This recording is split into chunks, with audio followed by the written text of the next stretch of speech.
se fait dans le monde sans militants. Et ce sont ceux qui permettent des réussites comme votre présence ce soir. Et comme j'inaugure en fait ce soir les 25 réunions que je dois faire en septembre, donc les ordonnances dans un peu toute la France, je suis content que ça commence par une salle pleine. Ça commence bien. Poujada, c'est parti.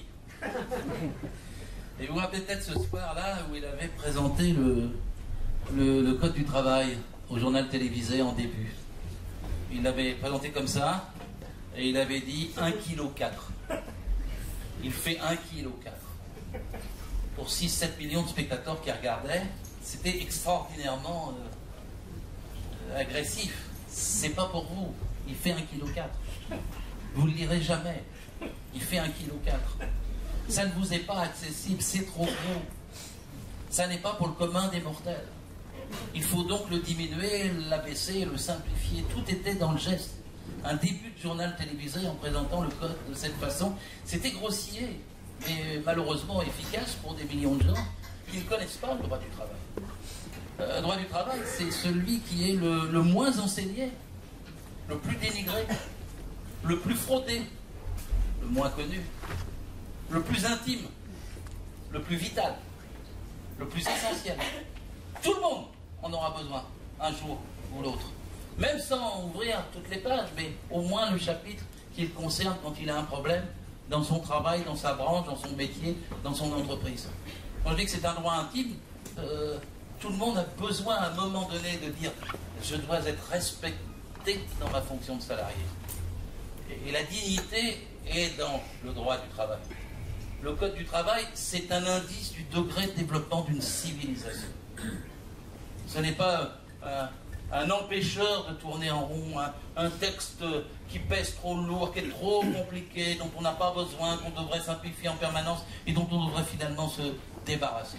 D'abord, il ne fait pas 1,4 kg. Vous vous rappelez Bayrou qui l'avait pris, il avait balancé dans des paroles et des actes, il avait dit 3900 pages, avec ça on a du chômage en France. Puis après, il avait sorti le petit opuscule, il avait dit voilà le code du travail suisse. Regardez, il est tout petit, c'est pour ça qu'il n'y a pas de chômage en Suisse. Le gars, tranquillement, il prenait tout le monde pour des gogos. D'abord parce que c'est pas 3900 pages, le code du travail, c'est 675 pages de loi et 3300 pages de commentaires, parce qu'il faut répondre ça, dans lequel il y a la jurisprudence, les arrêtés, les décrets, les glossaires, les sommaires. Et évidemment, comme dans tous les codes, ça prend plus de place que les lois elles-mêmes. 675 pages de loi, c'est 250 grammes, je crois. Et quant au truc suisse, il n'y a pas de code du travail en Suisse. C'était un opuscule pour la paix au travail entre les cantons signé après-guerre. Et après, dans chaque canton, il y a du droit civil. Mais le droit civil est beaucoup plus important en volume que le droit du travail que nous pouvons avoir sous forme de loi. C'est comme aux États-Unis, vous n'avez pas de code du travail. Vous avez du droit civil. Mais les nombres de pages consacrées au droit civil au travail aux États-Unis, c'est 36 000 pages. Vous imaginez Bayrou sortir les 36 000 pages, donc c'est à cause de sa queue. Et quand on rajoute les conventions collectives, quand j'étais inspecteur du travail, merci Guillaume, je l'ai été pendant 30 ans, il fallait, mon code du travail, au moins il tenait sur la table, mais les conventions collectives, il fallait 8 armoires pour les tenir. Et donc c'était autre chose du point de vue de la densité, de la complexité et du nombre de volumes. Donc agresser sur la forme, sur le contenu, un code qui après tout, tous les codes, pourquoi ils ne sont pas attaqués au code des impôts, au code de l'agriculture, au code des affaires maritimes, au code civil, au code pénal. Nous allons avoir 27 codes, je crois, qui sont tous plus gros que le code du travail. Et si on va en finir sur ce chapitre, le code du travail allemand, il fait 1,7 kg. Donc il y a quelques raisons de ne pas s'inquiéter sur la forme. Par contre, il y a des raisons de s'inquiéter sur le fond. Parce que le droit du travail, c'est pas le droit des entreprises. Il a été construit contre les entreprises. Il a été construit pour faire respecter le droit des femmes et des hommes qui travaillent dans les entreprises.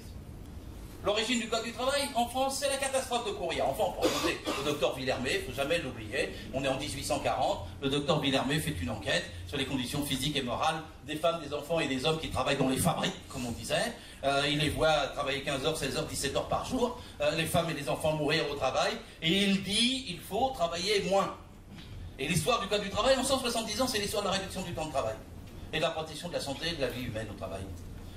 Il va falloir 80 ans pour passer du docteur Villermé, 1840, à la journée de 10 heures, qui rentre dans les textes en 1920. Mais le Code du travail lui-même, il est constitué comme un droit séparé après la catastrophe de Courrières en 1906. Je le cite toujours et je le redis. C'était la catastrophe de Courrières, Pas-de-Calais. 1099 morts avec un seul coup de grisou. La veille, un agent de sécurité avait dit il y a un incendie dans une des galeries, il ne faut pas aller bosser demain. Il le dit au patron. Le patron dit vous allez bosser quand même. 1099 morts. Et le lendemain, le patron dit il faut reprendre le boulot. Parce qu'il refuse de rechercher les survivants. C'est le 10 mars 1906. Mais le 30 mars 1906, il y a 14 survivants qui, par leurs propres moyens, ressortent des galeries. 13 puis un autre. 14. Alors à l'époque, il n'y a pas BFM Télé, il n'y a pas CNews. Mais toute la France est au courant. Ça fait une telle émotion que la réponse du gouvernement à l'époque, et c'était Clémenceau, c'est de construire un ministère du Travail pour qu'il échappe au ministère de l'Économie. Pour que ça ne se passe plus jamais. Pour qu'au nom de la productivité des mines, puisque le patron il avait dit ah si on ne travaille pas dès maintenant, le charbon polonais va arriver, et si on ne travaille pas dès maintenant, j'ai plus d'argent, je ferme la mine. Et au nom de ça, il avait remis tout le monde au boulot sans même prendre une précaution de sécurité préventive après les 1099 morts. Et pour dire plus jamais ça, on a construit un code du travail qui a été écrit pour la première fois en 1910, décembre 1910, et qui comportait 3 lois et 80 décrets. Il était tout petit là. Et s'il a grossi, c'est parce que c'est un siècle après. Et à l'époque, il y avait 3 millions de salariés. Aujourd'hui, dans le privé, il y en a 18 millions. Et les métiers se sont complexifiés. Dans un hôpital, aujourd'hui, vous avez 271 métiers. Évidemment qu'il fallait que le code grossisse. Il n'est pas assez gros. Je vais vous le dire. En Allemagne, par exemple, on interdit que les intérimaires travaillent dans le bâtiment, parce que c'est trop dangereux. Je vous propose de rajouter ça dans le code. En Allemagne, ils disent que c'est à partir de 5 que vous avez des délégués du personnel et des comités d'entreprise. Je vous propose de rajouter ça dans le code. En Allemagne, ils disent que quand il y a des canicules, à 35 degrés, on arrête de travailler parce que le corps humain ne peut plus le supporter. Je vous propose de rajouter ça dans le code. J'ai plein d'autres choses à rajouter dans le code, parce qu'il n'est pas encore assez gros au bout d'un siècle. Et pourtant, il s'est bâti dans la résistance, dans les grèves, dans les mouvements sociaux. C'est un texte fait de chair et de sang, de sueur et de larmes. C'est le texte qui reflète les rapports de force sociaux existants. Si vous avez un bon code du travail, vous avez une chance d'avoir un bon salaire. Vous avez un mauvais code du travail, vous avez une chance d'avoir un moins bon salaire et un moins bon emploi. Qu'est-ce que c'est un salarié? Celui qui n'a que sa force de travail à vendre. C'est vous. Vous avez tous ce point commun supérieur à tous les autres. Vous ne pouvez vivre que de la vente de votre force de travail. Vous la vendez comme vous pouvez, le mieux possible, le plus cher possible, dans les meilleures conditions possibles. Et en face, il y a des gens qui l'achètent. Et ceux qui achètent votre force de travail, ce n'est pas les mêmes que vous. Ils n'ont pas les mêmes intérêts. Ils ont intérêt à la payer le moins cher possible. Et à vous faire travailler le plus vite possible. Ce n'est pas pareil, l'employeur et l'employé dans une entreprise. Il n'y a pas d'égalité. Il n'y a pas de symétrie entre les deux. Ou plutôt, il y en a une. C'est le partage du prix du travail. Et ce partage, il est réglé, codifié par le code, par la loi et par les conventions qui s'intègrent derrière les lois. Et c'est... Or, si vous avez beaucoup de conventions, beaucoup de lois, beaucoup de précisions, vous serez en capacité de défendre votre salaire. Si vous n'en avez pas beaucoup, si vous n'avez pas les moyens de pouvoir résister à la pression, alors vous ne serez pas en capacité de défendre votre salaire. C'est à ça que ça sert, le code du travail. C'est pas fait pour flatter, plaire aux entreprises. C'est fait pour défendre les femmes et les hommes qui sont dans les entreprises. C'est pas fluctuant, parce que le corps humain n'est pas fluctuant. Le droit du travail pour les humains qui travaillent, c'est le même dans une petite, dans une moyenne, dans une grande entreprise, et quelle que soit la branche. Ça n'est pas un droit boutique par boutique. Parce que sinon, on n'aurait jamais bâti l'Organisation internationale du travail, OIT. L'Organisation internationale du travail, c'est pour qu'il y ait un droit universel, planétaire. Parce qu'il n'est pas lié aux entreprises, il est lié aux humains que nous sommes. Et si on nous dit, parce que c'était François Hollande qui avait fait ça il y a 2 ans, septembre 2015, nous allons adapter le droit du travail aux besoins des entreprises. En une seule phrase, c'était une contre-révolution historique, juridique, théorique, pratique, qui soumettait les humains aux entreprises alors que ça faisait un siècle qu'on se battait pour soumettre les entreprises aux humains. Vous savez, la conception, je pourrais m'arrêter là dans mon exposé. Parce que la conception fondamentale qui est en jeu, c'est celle-là. Est-ce qu'on fait de vous des servants et des serviles? Ou est-ce que vous pouvez défendre votre dignité avec des textes de loi qui vous le permettent? Or, le contrat de travail, ce n'est pas des libéraux. c'est pas le VTC, c'est pas le sauvage indépendant, sans foi, sans loi, sans droit. Le contrat de travail, c'est un lien de subordination juridique permanent. Quand vous êtes dans l'entreprise, il n'y a pas de liberté, il n'y a pas de citoyenneté, il n'y a pas d'égalité. C'est l'employeur qui décide la naissance du contrat, la gestion du contrat et la rupture du contrat, c'est pas vous. Il n'y a pas de volontariat en droit du travail. Vous allez travailler le dimanche selon le volontariat. Essayez de travailler le dimanche si votre patron ne veut pas. Essayez de ne pas travailler le dimanche si votre patron veut. Vous êtes subordonné. Et c'est parce que dans le droit du travail, vous êtes subordonné qu'en échange, vous avez une contrepartie qui est le code. Qu'en échange, vous avez des droits parce que vous en perdez dans l'entreprise. Et, vous savez, il vous appelle, je fais toujours le sketch, je m'en excuse pour ceux qui l'ont déjà entendu, mais ça m'est tellement arrivé quand je bossais comme inspecteur, c'est d'avoir des DRH qui me disaient « Bonjour monsieur l'inspecteur, je vous présente mes collaborateurs ». Je disais « C'est quoi? C'est des... Ils ne pas déclarés, ils sont extérieurs, ils ne sont pas salariés, et les RH me disaient, mais si, monsieur l'inspecteur, ils sont salariés. Et je dis, mais alors pourquoi vous les appelez collaborateurs? Vous faites à la fois collaborateurs et subordonnés. Ah, mais si, monsieur l'inspecteur, c'est pour les valoriser. Vous comprenez, on les appelle comme ça, c'est parce que, vous êtes sûr, sur les 1000 nouveaux collaborateurs en 1945, dans le texte comme du travail, je ne suis pas sûr que ça aurait été valorisant. Et de me dire, la DRH, oui, mais c'est la même génération. Écoutez, parlons en droit. Parlez-moi de salarié, parlez-moi pas de collaborateur. Même dans le gros code du travail, il n'y a pas le mot collaborateur. Il y a le mot salarié. Et le salarié implique un contrat. Le contrat implique des lois, des règles, des normes qui vont avec. Et c'est ce qui protège le salarié. Pourquoi vous dites collaborateur? Pour éviter le contrat. Pour éviter la loi. Pas pour autre chose. C'est de l'idéologie que vous faites en appelant les gens collaborateurs. Et vous savez, il y a eu beaucoup de choses dans ce type, puisque le MEDEF avait fait un colloque, il y a 4 ans, dans leurs locaux, sur la soumission librement consentie. En anglais, c'était compliance without pressure. Mon anglais est très mauvais, mais ça voulait très clairement dire qu'il fallait plus de subordination, parce que la subordination impliquait une contrepartie, mais si c'est la soumission librement acceptée, alors vous n'en faites plus avec le droit du travail. C'est bien le MEDEF qui a dit, le code du travail est le numéro 1 des patrons. C'est bien Gattaz qui a dit ça. Madame Parizeau, vous connaissez, c'était la liberté de penser s'arrête là où commence le code du travail. Elle disait aussi la vie, la santé, l'amour sont précaires, pourquoi le travail ne le serait-il pas? Elle avait inventé des trucs qui vont très bien pour les ordonnances. C'était le droit du licenciement, c'est comme la séparabilité, c'est comme un divorce. Sauf que c'est toujours le même qui garde les modes. Des formules, ils en ont inventé pour casser le code du travail considérablement. Mais c'est en fait pour casser la relation qui permet à un salarié de se défendre en droit, d'avoir des instruments pour le faire, la médecine du travail, les caisses régionales d'assurance maladie, les organismes de prévention dans le BTP, l'inspection du travail, et d'avoir ainsi des contrôles, des garanties qui font qu'ils ne sont pas maltraités, ni par la durée du travail, ni par les heures supplémentaires à payer, ni par les risques, ni par les accidents, ni par les handicaps possibles, ni par la souffrance au travail, ni par le harcèlement, ni par le burn-out. Tout cela doit être prévenu, doit être défendu par le code, par la loi. Alors, je dis maintenant, c'est plus la loi, on va tout négocier. Tout négocier. Qu'est-ce que c'est la négociation dans une petite ou une moyenne entreprise, comme dirait Madame Pénicaud? Je vais vous raconter l'interprétation de la loi El Khomri. Dans 3 entreprises de mon secteur, qui était le 3e arrondissement de Paris à la fin, 3 entreprises de l'habillement, très proches, une rue Saint-Martin, pour ceux qui connaissent le 3e arrondissement de Paris, une rue Mellet et une rue Notre-Dame de Nazareth. Dans la rue Saint-Martin, c'est facile, je la connais bien. C'est une entreprise où ils sont sur les machines, les femmes, ils sont 4 rangées de 10. La contremaîtresse est sur une estrade, comme je suis. Elles n'ont pas le droit de parler, pour lever le doigt pour aller faire pipi. Et la contremaîtresse surveille toute la journée. On est au 21e siècle, hein. On n'est pas au 19e, là. On n'est pas docteur Villermé, hein. Et dans cette entreprise-là, il n'y a pas de délégué du personnel.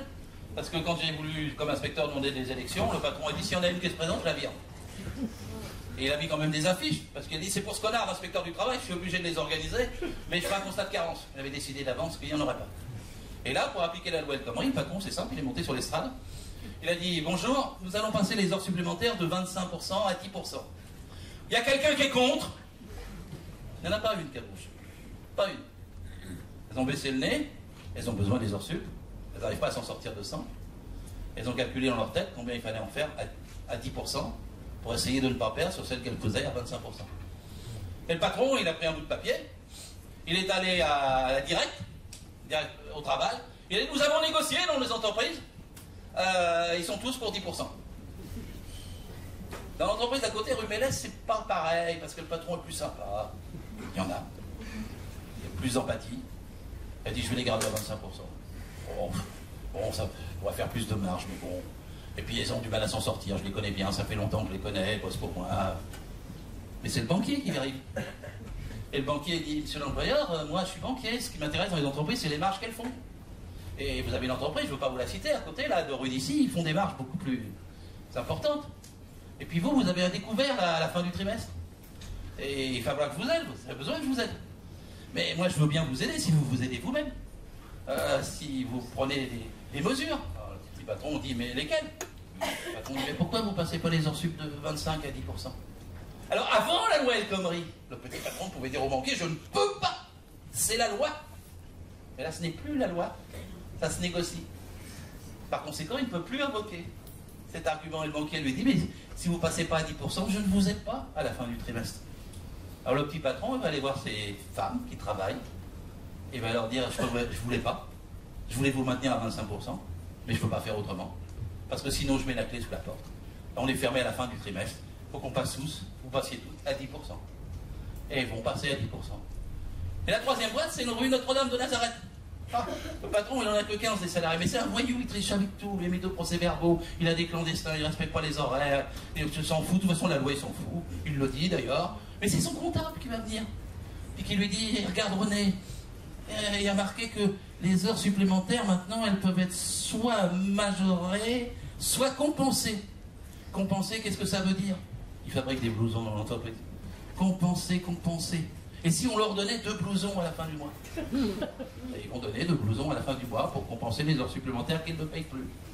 Et je viens de vous expliquer comment à 3 entreprises d'intervalle le dumping social s'applique et comment ils vont arriver à baisser le salaire, les heures supplémentaires, entreprise par entreprise, dès lors que ce n'est plus la loi, ni la branche qui fixe les taux des salaires.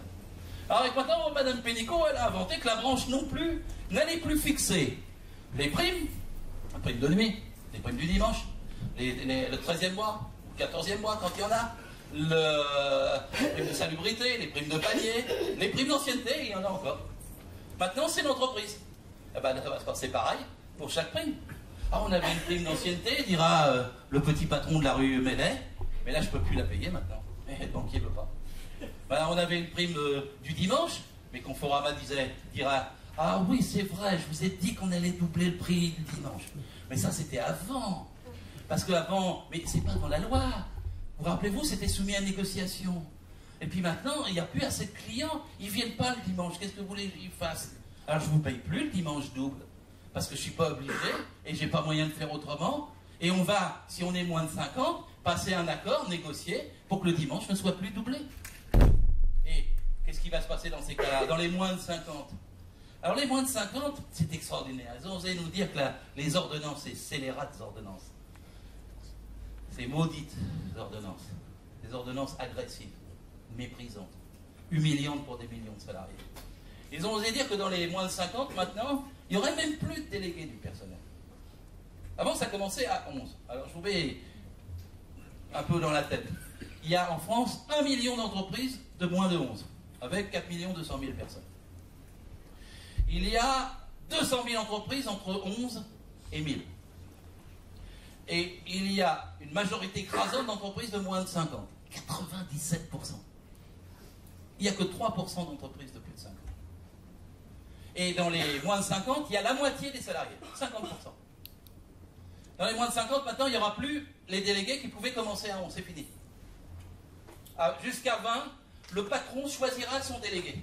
Ah, mais j'en ai connu, moi. Le gars, il se payait 5 000, il avait 4 boutiques, il vendait des valises autour de la place de la République. Il avait nommé sa maîtresse, dans un autre cas, son fils, comme délégué pour négocier de façon mandatée les 35 heures à l'époque. Et il était forcément contre les 35 heures. Le patron désignera son délégué. Déjà, quand il y avait des mandatés, c'était délicat. Hein, parce que souvent, c'était le comptable qui était mandaté. Il allait voir la CFTC, il faisait signer un petit bout de papier, il avait son mandat, et après, il signait avec le patron pour l'accord d'entreprise. Là, dans les moins de 20, ça va être exactement comme ça. Alors, il y aura un élu après 20. Non plus après 11, après 20. mais qui ne sera ni mandaté ni syndiqué. Là encore, ce sera désigné. Il m'est arrivé de rentrer dans une entreprise, moi, il y avait combien? 45 salariés, et puis j'étais un peu provocateur comme inspecteur du travail. Parfois, je disais, bonjour, je voudrais voir le salarié mandaté. La personne qui était à l'entrée, de quoi vous parlez, monsieur? Mandaté. Mais qu'est-ce que vous voulez dire? Bah, il est mandaté par un syndicat, mais il n'y a pas de syndicat chez nous. Bah oui, mais il y en a un quand même, parce que là... Ah, bah alors allez voir dans le bureau là-bas, puis j'allais dans l'autre bureau, puis j'allais dans l'autre bureau. Je finissais dans le bureau du comptable et je disais, où il est, je n'arrive pas à trouver le délégué, le mandaté. Eh bien, mais je ne sais pas. Ben, je dis, c'est monsieur Mandel. Il me dit, mais c'est moi. Alors je dis, mais oui, c'est vous. Bah écoutez, alors vous avez signé un mandat pour négocier dans un... Ah, c'est ce que le patron m'a fait signer l'autre jour, je m'en rappelais plus. Mais oui, je me rappelle, je suis allé rue machin là. C'était avec la CFTC. Oui, monsieur, c'était avec la CFTC, oui. Ah ben voilà, c'est ça, oui, c'était lui le mandaté. Alors vous imaginez, quand il n'y a plus de mandaté, il n'y aura même plus souvenance d'avoir vu un syndicat. Le patron, entre 20 et 50, lui dira, voilà, on signe un accord d'entreprise, et la prime du dimanche a sauté. Et la prime d'ancienneté saute. Et la majoration des heures sup passe de 25 à 10, etc. C'est-à-dire que là, vous avez un champ, 8 millions de salariés, mais écoutez bien. Alors que la Constitution française dit, je cite par cœur, les salariés s'expriment par l'intermédiaire de leurs délégués et participent ainsi à la gestion des entreprises. Et voilà maintenant 50% des salariés privés de droit constitutionnel. Sans syndiqués, sans mandat, sans autre possibilité de résister, l'employeur décidera au niveau de l'entreprise, boutique par boutique, du salaire, et ça ne sera plus la branche qu'il fera pour cela. C'est pas mal comme premier choix. Et quand il vous dit qu'on fait ça pour les TPE, ah oui, pour les petits patrons des TPE. Pas du tout pour les salariés des TPE. Alors on me dirait, mais les patrons des TPE, ils ont du mal. C'est vrai, ils souffrent. Ils souffrent. Ils travaillent aussi 12 heures, 14 heures par jour, et ils se font surexploiter eux-mêmes, par eux-mêmes. Mais pourquoi? Parce que dans notre pays, 80% des PME, PMI, ETI, et évidemment des plus petites en dessous, sont sous-traitantes. Elles ne sont pas indépendantes.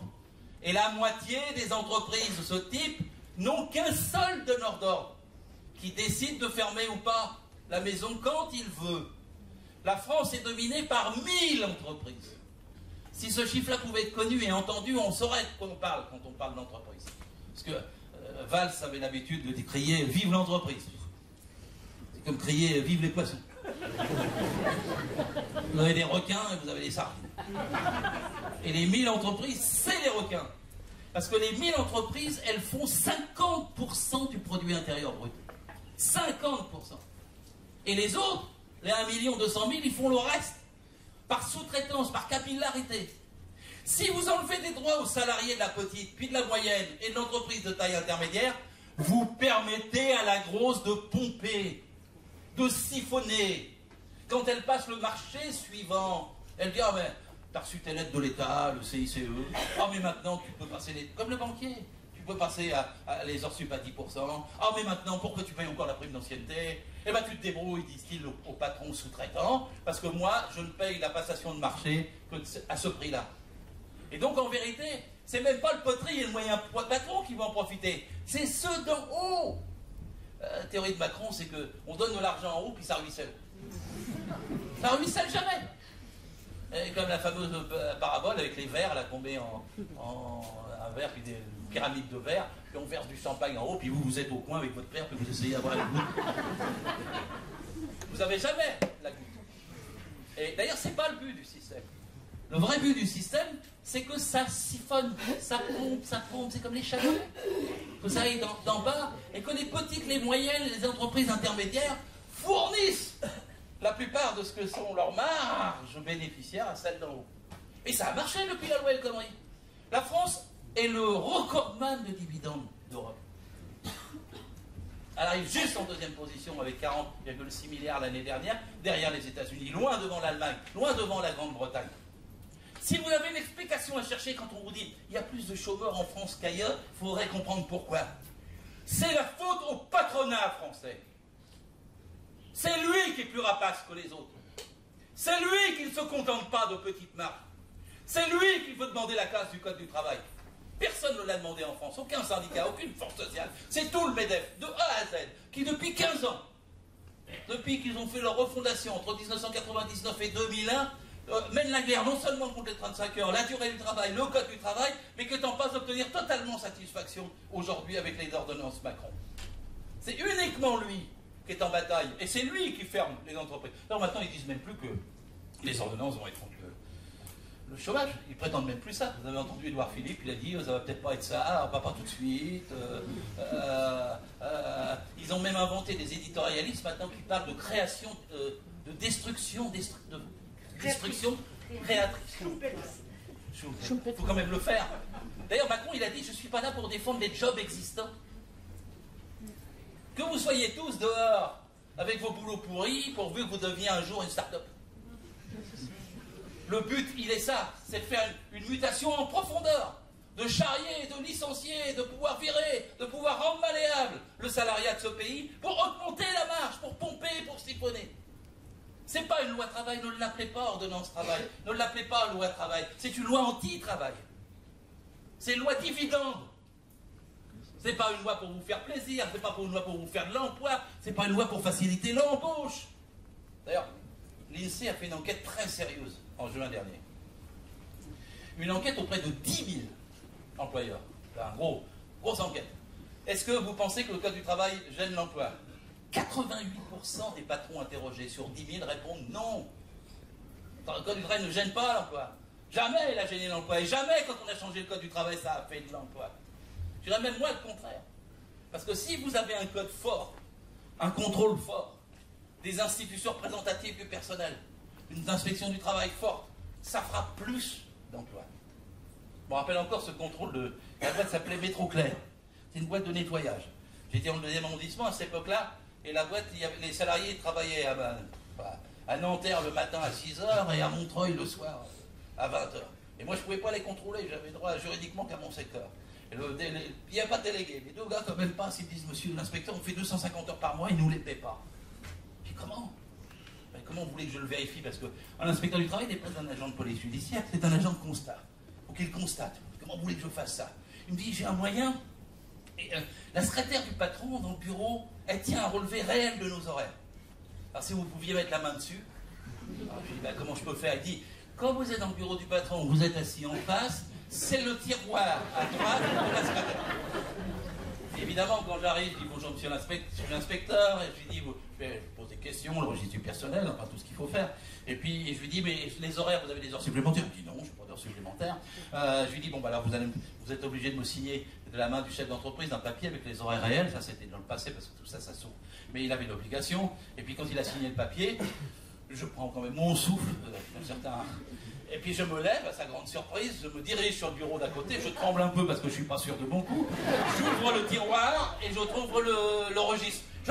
C'était le bon registre, c'était bien ça. Je me dis, qu'est-ce que vous faites? Je dis, vous voyez bien, c'est bien le registre des horaires.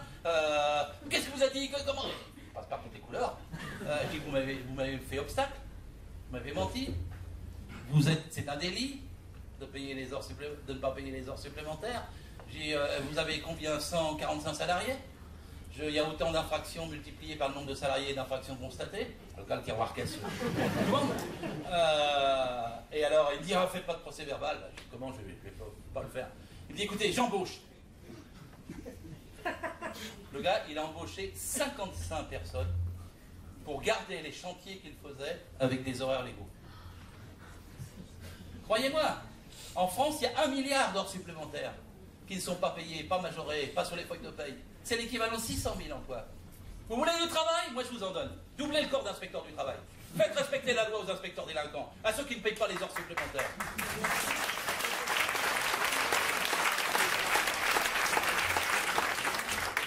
La loi, c'est bon. La loi, c'est protecteur.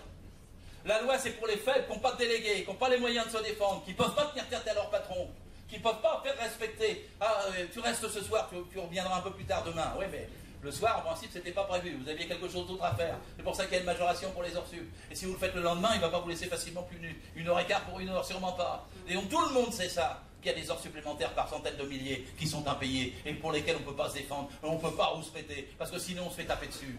Sans parler de... Même dans la fonction publique, les policiers qui ont je ne sais plus combien de millions d'heures supplémentaires et que ça doit être intolérable qu'un État ne paye pas les heures supplémentaires. Donc voilà, Quand il y a du droit, quand il y a de la loi, il y a du boulot. Quand vous rendez les gens flexibles, vous les faites travailler 2 fois plus à la place de ceux qu'on n'embauche pas. La flexibilité, c'est l'ennemi de l'emploi. Ça va être pas à l'emploi. Et donc leur baratin sur le thème on touche au code pour faire de l'emploi est un baratin absolument faux. Alors maintenant c'est, oui mais si on peut licencier, ça nous aidera à embaucher. Alors ça, je trouve que c'est dire que le patron est dissuadé de donner naissance à un contrat parce qu'il se préoccupe déjà de sa fin, me semble assez extraordinaire. Vous préoccupez de la mort du contrat avant sa vie. Vous dites que vous ne pouvez pas licencier parce que vous... Mais qu'est-ce que c'est pas licencier? Mais en France, le licenciement est extrêmement facile. Mais non, c'est pas possible, les prud'hommes, je suis employeur, je suis terrorisé par les prud'hommes. Vous savez combien de gens vont au prud'homme? 180 000 affaires sont pendantes. 180 000. Pour 18 millions de salariés. 1% des salariés vont au prud'homme. Moi, je vous dis, quand j'ai contrôlé les entreprises pendant 30 ans, il devrait y avoir 3, 4, 5% des salariés qui aillent au prud'homme. C'est parce qu'ils ne savent pas. C'est parce qu'ils n'ont pas les moyens. C'est parce qu'ils ne peuvent pas se défendre. Mais ils sont quand même spoliés. Parce qu'on ne leur a pas payé les heures supplémentaires pendant 3 ans, 4 ans, 5 ans. Et vous savez, il y a encore 5 ans, on pouvait réclamer ces heures supplémentaires 5 ans en arrière. Avec El Khomri, c'est devenu 2 ans en arrière. Ils vont bientôt nous ramener ça à 1 an en arrière. C'est-à-dire que vous ne pouvez plus défendre vos droits avec recul. De la même façon pour vous plaindre au prud'homme. Avant, vous aviez un délai qui n'était pas fixe. C'était 2 ans. Maintenant, c'est seulement 1 an. Mais le temps que les gens se renseignent, qu'est-ce que c'est les prud'hommes? Moi, je leur disais dans mon bureau à mes permanences, monsieur, cette affaire ou madame ne relève pas de l'inspection. Moi, je vais voir avec l'employeur pour le sanctionner parce qu'il est en fraude. Mais vous, si vous voulez récupérer vos droits, il faut aller au prud'homme. Vous voyez le blanc des yeux, prud'homme. C'est déjà un mot que des millions de gens ne connaissent pas. Des millions de gens. Et alors, qu'est-ce qu'il faut? C'est où? C'est quelle adresse? Il faut un avocat? J'ai pas les sous pour l'avocat. Non, vous pouvez y aller tout seul. C'est une procédure orale gratuite. C'était avant, ça. Maintenant, ce n'est plus possible. Il faut saisir par écrit. Et il faut dire, voilà. Et ils ont inventé, là, dans la loi, les ordonnances anti-travail. Macron, ils ont inventé le droit à l'erreur de l'employeur. Il a le droit de se tromper dans la lettre de licenciement qu'il fait, dites donc. Et vous montez votre dossier parce que vous dites qu'il m'a licencié abusivement. Vous arrivez au prud'homme et vous dites, voilà, et le patron dit, non, c'est mon droit à l'erreur. C'était pas le vrai motif. Je vous donne le vrai motif maintenant. Toute votre procédure s'écroule. C'est-à-dire qu'en même temps, la protection face au licenciement qui est cadrée par la Convention 158 de l'Organisation internationale. Oui, il y a des conventions internationales. Oui, dans tous les pays, il y a un droit commun. Et la Convention 158, elle dit 5 choses. C'est que quand on est licencié, on doit être informé par écrit. La deuxième chose, c'est que ça doit être motivé. La troisième chose, c'est que vous devez avoir la possibilité de faire un recours dans l'entreprise. Et un recours ensuite, si vous êtes licencié hors l'entreprise. Et ensuite, être réparé. Et normalement, la réparation, c'est en droit une procédure intégrale de tous les dols que vous avez subis. Si vous avez 54 ans, 55 ans, et que vous êtes viré d'entreprise, et que vous n'avez pas retrouvé de boulot, que vous allez avoir une retraite médiocre pour le reste de votre vie, il faut bien que l'indemnité soit à la hauteur du dol que vous subissez. Ben non, maintenant, il y a un plafond. On vous met un plafond. La droite, avant, mettait un plancher pour les délinquants, pour pas que les juges soient indulgents. Là, maintenant, ils mettent un plafond pour que les patrons ne soient pas trop frappés. Et que les juges ne puissent pas les sanctionner comme il faut. Alors, les prud'hommes sont affaiblis, il n'y a plus les élections prud'hommes, ça c'était Hollande, Sapin et compagnie. Et puis après, vous avez maintenant le fait que vous devez être forcément appuyé avec un délégué syndical qui vous aide, mais il n'y en a pas assez. Et après, c'est l'avocat, mais c'est coûteux. Ça n'est plus la procédure gratuite, les prud'hommes sont complètement dégradés. Et le nombre d'affaires pendantes baisse, il a baissé depuis la loi El Khomri, où les délais ont été réduits. Alors à part ça, vous avez aussi la branche. La branche, elle va pouvoir maintenant ne plus s'occuper des rémunérations et des primes, mais elle va pouvoir s'occuper d'un CDD sans D. Un contrat à durée déterminée sans durée déterminée. C'est le contrat de chantier, de mission, de tâche. Je vous embauche pour une tâche. Quand elle est finie, vous partez. C'est le patron qui décide. Il n'y a pas d'indemnité de précarité d'emploi. Il n'y a pas de licenciement. La tâche est finie. Alors là, c'est le pire, parce que c'est la fin du CDI et du CDD. Vous ne savez pas quand est-ce et jusqu'à quand vous travaillez. Si vous voulez ralentir le travail, le patron va dire, tu ne te presses pas, hop, dégage. Et si vous voulez aller plus vite, vous sabotez vous-même votre propre salaire, parce que vous allez partir plus tôt. Et c'est le retour aux salariés Deliveroo, VTC. Deliveroo, l'autre jour, j'étais dans une pizza comme tout le monde sur un trottoir de Paris à la terrasse, et je voyais les Deliveroo arriver, 5, 6, 7, 8. Le gars qui fabriquait la pizza à l'intérieur, il nous faisait attendre pour faire passer les Deliveroo avant. Les gens commandaient la pizza, Deliveroo prenait. Ah, vous avez vu le sac, le dos, le mec. J'ai vu un mec de 41 ans, il n'avait pas l'air en très grande forme pour faire ça. J'ai vu un autre môme, il était marrant, mais il avait sa bouteille de bière à la main et puis son écouteur dans les oreilles. Le risque en vélo dans Paris n'était pas rien. Et puis l'obligation, c'était d'aller vite. Parce qu'il devait apporter la pizza avant l'heure qui avait été donnée à la commande par la plateforme de Deliveroo. S'il arrivait 1 minute après, le client n'était pas obligé de le payer. Vous imaginez les conséquences du point de vue du travail? C'est quoi? Alors, il faut que je raconte là, à ce stade, un film que je vous recommande toujours de voir qui s'appelle Quemada. Q-E-I-M-A-D-A. C'est un film avec Marlon Brando. Il date de 1971, c'est pas jeune, mais c'est sur la lutte des esclaves à Haïti. Les esclaves se soulèvent, les propriétaires terriens les flinguent, les esclaves se soulèvent, les propriétaires terriens les flinguent. Et à la fin, il y a une assemblée quand même des propriétaires terriens parce qu'ils commencent à avoir peur et ils vont perdre. Et Marlon Brando leur dit, allez, c'est l'agent anglais. Il leur dit, allez, arrêtez avec l'esclavage. Réfléchissez 2 minutes. Les esclaves, ça coûte cher. Vous êtes obligé de les nourrir quand ils sont petits. Vous êtes obligé de les nourrir quand ils sont malades, quand ils ne travaillent pas. Vous êtes obligé de les garder quand ils sont vieux. Donc en fait, ça vous coûte cher. Faites-en plutôt des salariés. Vous ne les paierez que quand vous aurez besoin d'eux. Vous n'aurez plus le reste à charge. Et évidemment, les propriétaires terriens sont séduits. Et c'est ainsi que le début du salariat remplace la fin de l'esclavage.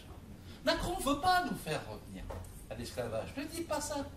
Il veut nous faire revenir au début du salariat. C'est-à-dire les tâcherons, les journaliers, les VTC, les Deliveroo, payés à la tâche et plus à l'heure. Parce qu'au 170 ans, nous avons gagné sur notre bulletin de paye à la fois le salaire net et le salaire brut. Le salaire net en bas de notre feuille de paye, il nous permet de vivre tous les mois. Le salaire brut, il nous permet de vivre toute la vie. Il nous protège contre les aléas de la vie, la maladie, l'accident du travail, le chômage, la retraite. Et ça va directement, c'est un lien entre les salariés. Bon, par exemple, la retraite, vous travaillez, moi je suis retraité, je vous aime. Parce que chaque mois, vous versez une petite part qui va pour payer les retraites en temps réel. Ça passe pas par les caisses d'épargne, ça passe pas par les fonds de pension. C'est directement entre salariés. Ce sont les caisses, les protections sociales. Et ben voilà ce que va faire sauter Macron en mois de janvier prochain. Le salaire brut. Expliquez aux gens que les cotisations sociales, c'est pas des charges. C'est des cotisations. C'est une partie du salaire, mutualisée, mise dans un pot commun et redistribuée à chacun selon ses besoins quand il est en charge de famille, en recherche de logement, au chômage, en accident du travail, en maladie ou en retraite. C'est ce qui est le plus beau, les cotisations sociales. C'est pas une charge, c'est un bonheur. Et c'est ça qui va faire sauter. Écoutez bien comment il le fait. Il va évacuer la cotisation chômage. Il va évacuer la cotisation maladie. Il va reporter la cotisation retraite en 2019 sous forme de points. Et ils ont déjà écarté les allocations familiales sous Hollande. Donc ils vous détruisent cette partie-là du salaire brut. Et vous allez après payer par l'impôt. Après seulement. Parce que l'impôt était prévu d'être prélevé à la source en janvier 2018. Il reporte ça d'1 an. Et Édouard Philippe vous explique déjà que vous allez y gagner puisque vous aurez 200 € de plus dans l'année. C'est-à-dire qu'ils vont augmenter un petit peu le net et baisser beaucoup le brut. Les gens ont une illusion, j'ai 20 € de plus. Ils auront 250 € de moins. Ils ne le verront pas tout de suite. Ils le verront au moment de leur retraite, de leur maladie. Ils le verront au moment de l'accident. Et ils le verront au moment du chômage. Alors, pourquoi font-ils ça? Parce qu'il y a 2 systèmes de protection sociale en Europe. Il y en a un qui était appelé bismarckien. Et l'autre Beveridge, du nom du député anglais qui a fait ça en Grande-Bretagne.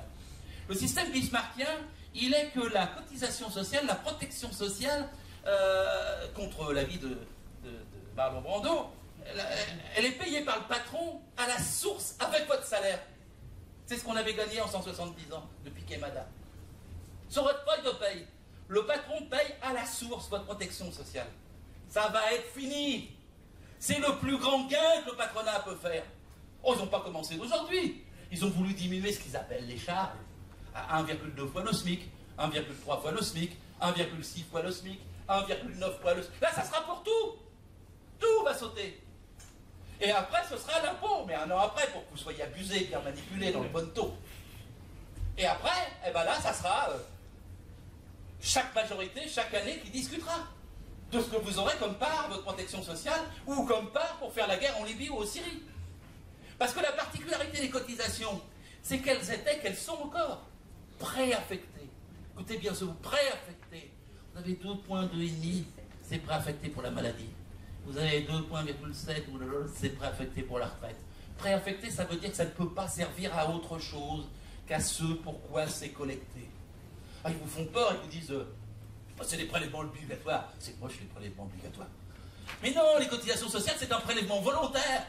Oh oui, mais ça abonde l'énorme caisse publique, 57% de dépenses publiques en France. Mais non, la sécurité sociale est de droit privé.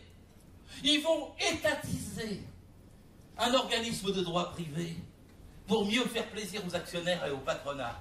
Le libéralisme, c'est accessoire pour eux. Et vous paierez sous forme d'impôt, vous, ce que le patronat ne vous paiera plus sous forme de cotisation. Un transfert immense, immense. Et pour revenir à Marlon Brando, c'est-à-dire être payé journalier, Deliveroo, à la tâche, en contrat de chantier, de mission, à la journée, au mois, à l'heure. Et vous n'aurez plus, quand même, vous dire que les C à la tâche, ils vont fleurir. Hein, parce que le CDD, il n'a plus de raison d'exister. CDD, vous allez trouver que c'était une sécurité. J'en avais pour 6 mois. Bah, maintenant qu'on a pour... on ne sait pas. Quand le patron veut. Et le patron, il décide. Et c'est vrai que l'entreprise, dans les moins de 50, il les fait. Et dans les plus de 50, eh ben, il n'y aura plus qu'un seul organisme, un comité d'entreprise groupant le CHSCT, les délégués du personnel et l'ancien comité d'entreprise. Donc il dit, ça va peut-être faire gagner du temps, toutes les institutions ne marchaient pas, et puis peut-être c'est mieux. Non, c'est pas mieux. Parce que s'il y avait des délégués du personnel, c'était pour regarder les problèmes individuels des gens. Ça prend du temps. De regarder celui qui est malade, celui qui est ceci, qui est la promotion, la gestion du personnel, etc. etc. Il faut qu'il y ait des délégués du personnel pour parler du personnel. Comité d'entreprise, c'est pour regarder le fonctionnement de l'entreprise, essayer d'être informé, de voir ce qu'ils sont en train de faire, s'il y a une fusion, une session en vue, si on est en train de fermer ou pas. Ça demande du temps, de la connaissance, de l'éducation, de la formation pour les membres des comités d'entreprise. Et le CHSCT, c'est le plus criminel de le supprimer. C'était une réunion une fois tous les 3 mois. En France, il n'y a que 22 000 CHSCT. Pour 1 200 000 entreprises. 22 000 seulement. Alors l'avantage dans le CHSCT, c'est que l'inspecteur du travail peut être là, le médecin du travail est là, l'agent de la CRAM est là, les salariés sont là et le patron est là. Ici passe beaucoup de choses. On y passe la couleur des sièges, l'aération, la lumière, la machine dangereuse, la courroie. On y passe toutes les questions si on veut, parce que c'est ça qui protège. Si on avait eu un bon CHSCT à AZF, il n'y aurait pas eu d'explosion. Il y a 1200 entreprises Céveso, là ils disent qu'ils vont les y maintenir, mais elles sont dangereuses les entreprises Céveso. Mais il y en a beaucoup d'autres qui sont dangereuses. Moi j'ai visité des entreprises de bijouterie en plein 2e arrondissement de Paris, chez Cartier, où les gars étaient sur un petit bout de papier sur le fond de leur siège, avec le chalumeau à côté, c'était des sertisseurs de pierres précieuses. Les ouvriers les mieux payés sans doute de France, parce que ce qui manie vaut plus que de l'or. Et puis qu'est-ce qu'il y avait? C'était la plaque. C'était une plaque d'amiante. Ça faisait 20 ans qu'ils travaillaient sur la plaque d'amiante. On pouvait mettre autre chose que ça. Et pour ça, on l'a découvert que c'était de l'amiante. Il fallait que quelqu'un qui passe avec un œil attentif. Il fallait une visite d'entreprise pour qu'on dise, voilà, attends, qu'est-ce que c'est ça? C'est de l'amiante. Vous l'avez acheté quand? Vous la changez tout de suite, vous arrêtez. Parce qu'on a quand même 100 000 morts de l'amiante dans ce pays. 3 000 par an, en 30 ans. Et vous avez encore des cas comme ça. Et bien un CHSCT, ça sert à ça. Ça sert à voir que la femme de ménage, quand elle est en train de nettoyer le carreau, elle ne soit pas au-dessus du vide. Et qu'on trouve une solution pour qu'elle ne tombe pas. Ça sert à 1000 choses immédiatement pratiques. Mais ça, ils le suppriment, ils s'en foutent de la santé au travail, des conditions de travail, de la souffrance au travail. Ils n'en ont même pas parlé une seule fois. Ils n'ont jamais travaillé, Édouard Philippe et puis Macron. Il a passé une serpillière dans une cantine de sa circonscription, celui-là. Jamais, sinon il serait préoccupé du code du travail. Il aurait cherché un balai qui fait pas mal au dos. Et des chaussures qui dérapent pas. Et la suppression des CHSCT est criminelle. Et passer tout ça en disant, mais ils vont quand même avoir leur vertu. Ils vont le faire dans une seule réunion. Mais non. La sécurité et l'hygiène, ça arrivera à 5 h du soir, en dernier point de l'ordre du jour. Quand les gens garderont leur montre en disant, ça y est, la réunion est terminée, je rentre chez moi.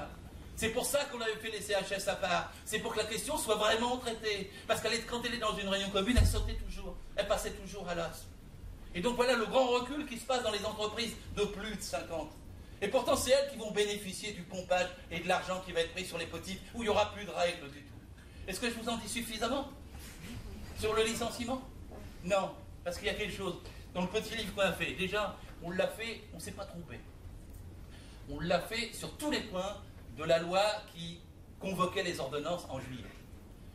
On l'a mis dans le mille surtout. Tous les points sont démontés, vus, analysés et décortiqués dans la destruction du Code du travail, dans son passage à la suite. On en a oublié un, mais on ne croyait pas qu'il le ferait. C'est la rupture conventionnelle collective. Cet être individuel, ça devient collectif. Vous pouvez, par paquet de 50, vous faire virer en négociant. Il n'y a plus de plan social, il n'y a plus de protection sur le licenciement, il n'y a plus de formation, vous n'avez plus de garantie, ça ne passera pas par les directions départementales. Le gars, il mettra un paquet d'argent sur la table, il dira on en finit aujourd'hui. Combien?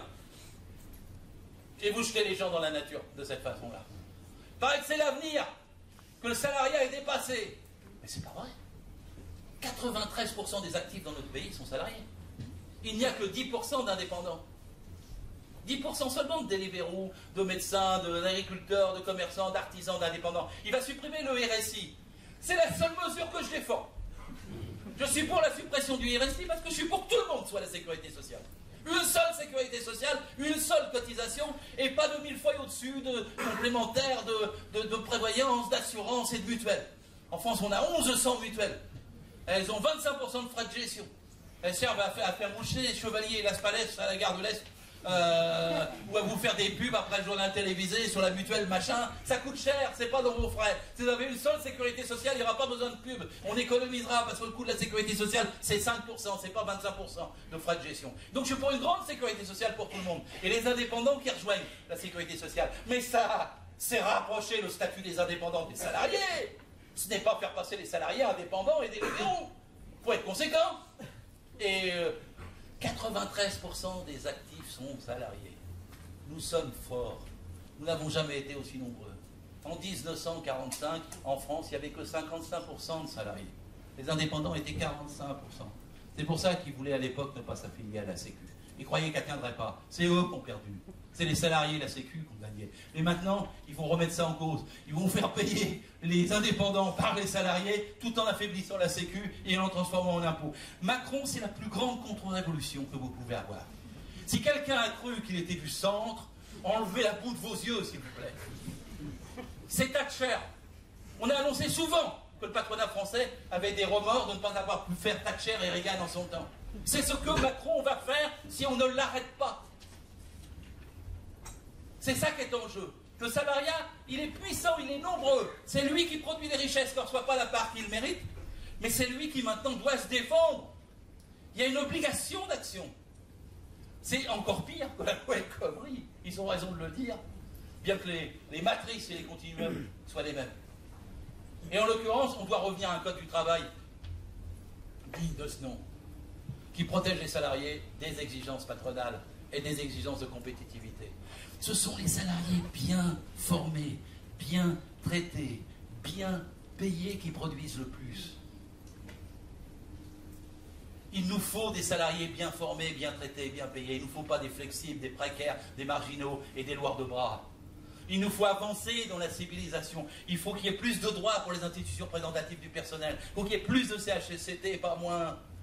Pénicaud, là, vous allez dire, oui, mais comme il n'y a que 4% de syndiqués dans les entreprises de moins de 50, bon, finalement, il n'y a pas besoin de syndicats. C'est l'inverse, il faut raisonner. Il faut dire, il n'y a que 4%, on va faire de l'éducation, on va faire des moyens pour que les gens puissent se faire déléguer syndical et pour qu'il y ait... Sans syndicat, nous ne sommes rien. Dans cette salle, je suis sûr de prêcher les convaincus. Si vous avez le droit d'être ici quelque part, c'est grâce aux syndicats. Si vous avez des vacances, c'est grâce aux syndicats. Si vous avez encore un horaire, c'est grâce aux syndicats. Alors vous dites, il n'y a pas beaucoup de syndiqués. Oui, mais en France, il n'y en a jamais eu beaucoup, sauf quand ils étaient unis. 1935 et 1945, et encore la fête de 1945 à 1991. Quand il y a unité syndicale, les gens adhèrent. Quand il n'y a pas unité syndicale, ils adhèrent pas. Mais 80% des salariés votent pour les organisations syndicales aux élections professionnelles. C'est énorme. Un syndicat, il est élu avec un quorum. Un syndicaliste. Il faut 50% des salariés qui votent pour que le vote puisse avoir lieu au premier tour pour le syndicat. Vous vous rendez compte si on appliquait ça aux politiques? Il y a des politiques qui ont du mépris pour les syndicats, qui s'appliquent son régime. Je serai élu quand j'aurai 50% des votes de la circonscription. Ils s'appliquent ça. Hein? Et l'organisation syndicale, quand elle est élue, elle représente les salariés.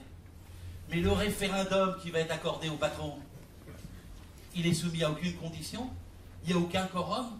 Le patron pourra l'organiser le samedi matin, à la FNAC, quand il y a moins de salariés, pour dire qu'il faut travailler le dimanche. Il obtiendra un score qui sera de 30%, mais il dira ça y est, j'ai gagné. Il y a une majorité dans les 30% qui pourront ouvrir le dimanche parce qu'ils veulent la prime, que je vais d'ailleurs supprimer ensuite dans la négociation d'entreprise d'après. C'est comme ça que ça va se passer. Donc il faut revenir au droit, il faut revenir à la civilisation. Il faut revenir à l'esprit qui a fondé le Code du travail en 1906 et en 1910. Celui qui l'a amélioré en 1945, avec le programme du Conseil national de la résistance qui s'appelait les jours heureux. Il faut défendre la sécurité sociale qui est liée à notre travail et qui nous permet tant de protection. Vous savez, le budget de la sécurité sociale, même d'après leurs chiffres, il ne génère que 10% de la dette présumée du pays. 78,5% est généré par l'État. Quand ils vont avoir fusionné les deux budgets, vous verrez qu'est-ce qui va troquer. Vous verrez qu'est-ce qui va sauter. Vous aurez encore moins de monde dans les hôpitaux. Vous aurez encore moins de services de protection. Vous aurez encore moins de retraite. Et quand vous aurez la retraite par points, parce que ça c'est le but final, il suffira d'une petite décision politique du Parlement. En disant cette année, ça va moins bien que l'année dernière, je baisse le point de 0,2%. Vous manifesterez pour défendre vos 0,2% sur le point, mais vous aurez encore moins de chances que la solidarité par répartition telle qu'elle existe aujourd'hui. Macron, c'est la contre-révolution. Il a écrit un livre qui s'appelle Révolution. C'est évidemment parce qu'il parle par antinomie. Ils disent c'est pour les petites entreprises, non c'est pour les grosses. Ils disent c'est pour les branches, non c'est contre les branches. Ils vous disent c'est pour embaucher, non c'est pour licencier. Le pire c'est que c'est comme les Big Brothers, c'est comme Orwell le décrivait.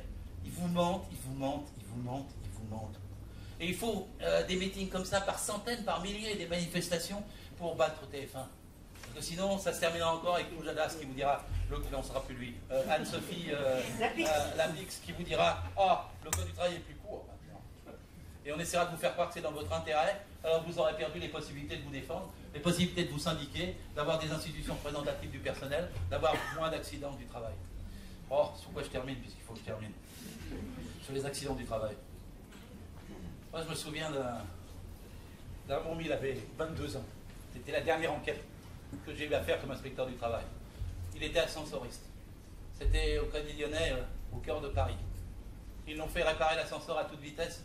Il fallait que ça soit à heure supplémentaire et il fallait que ce soit le vendredi soir. Ils l'ont mis avec un autre qui était moins formé. Mais il fallait les faire. L'ordre était là. Évidemment, ça s'est mal passé. L'ascenseur s'est remis en route. Et il a été écrasé de tout son corps et il est mort. J'ai encore sa femme en face de moi qui me disait ce soir-là, on allait faire un orchestre. On jouait de la musique et je chantais. Et je me rappelle encore d'elle, le dernier, j'ai fait 14 enquêtes d'accidents mortels dans ma carrière de 30 ans d'inspecteur du travail. Celle-ci me fait encore faire des cauchemars. Et quand j'entends Pénicaud et quand j'entends Macron, j'ai 71 berges, j'ai jamais été aussi révolté. Jamais été aussi indigné. Le recul qu'ils sont en train de nous faire, ils essaient de le masquer, de l'étouffer. Alors qu'il est immense. Et que c'est nos vies, nos droits, notre dignité et nos salaires, et notre temps de travail qui sont en jeu. Je vous invite à vous mobiliser. Je vous invite à aller le 12 septembre aux manifestations. Le 12 septembre, c'est l'unité. Il y a la FSU, la CGT, l'UNEF, Solidaire. Et maintenant, à nouveau, sans doute, Force ouvrière. Oui. Ne tirez jamais quand il y a des erreurs comme ça, trop vite. N'insultez jamais ceux qui se trompent un moment. Prenez le temps de les convaincre. Parce que le vote dans Force ouvrière, j'ai cru comprendre qu'il était de 28 voix à 5 et qu'il était très net pour rejoindre le combat contre les ordonnances. La CGC, les cadres, qui ne sont pas un syndicat réputé pour être très révolutionnaire, ils sont aussi contre. Dans la CFDT, à nouveau, la branche métallurgie est contre. Il y a donc une possibilité d'une unité syndicale. Oh, ils ont tout fait pour qu'elle soit divisée. Et on sait que dans la division, on ne gagne jamais. Mais l'unité est possible quand ça nous habite, quand ça rentre dans les têtes, quand on a envie, quand on comprend quel est le danger, quand on a envie d'y mettre un terme. Et pour ça, le 12 septembre semble la bonne première date. Et donc je vous invite à y participer, je vous invite à y faire venir le maximum, la jeunesse, tout ce que vous pouvez, et à faire une conférence comme ce soir, à les filmer. Mais il faut la refaire une fois, deux fois, trois fois. C'est un peu compliqué. C'est vrai, ça fait quand même 1,4 kg. Le code du travail, c'est pas toujours si facile et accessible. Mais en fait, il y a une seule chose. c'est le droit de ceux qui produisent des richesses, c'est-à-dire nous. Et il faut arrêter le droit de la finance, c'est-à-dire eux, ceux qui détiennent tout, ceux qui sapent, qui pompent, qui pillent et qui sabotent, qui font le chômage et qui font que notre société n'est pas aussi bien qu'elle pourrait l'être. Car la France n'a jamais été aussi riche. Sortez la crise de votre tête. Il y a l'argent, il y en a partout. Ils en prennent partout et ils nous le prennent à nous. Et la bataille des ordonnances, c'est la bataille pour qu'on garde une partie de ce qu'on produit et qu'ils ne nous prennent pas tout. Merci.